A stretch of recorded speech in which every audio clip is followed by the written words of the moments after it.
All right, Kate, thank you. Roger Suzanne checking in here from the breaking news desk because more reaction is pouring in after the announcement that former President Donald Trump has been indicted. So this is brand new. Just this morning, House Minority Leader Hakeem Jeffries simply tweeted, "The rule of law is central to the integrity of our democracy. It must be applied without fear or favor to everyone." Now, Jeffries, of course, is a Democrat. His Republican counterpart, Speaker of the House Kevin McCarthy, though, is showing solidarity with former President Trump.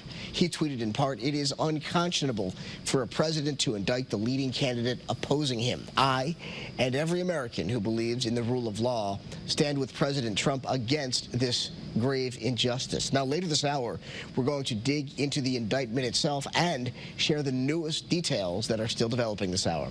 Wendell?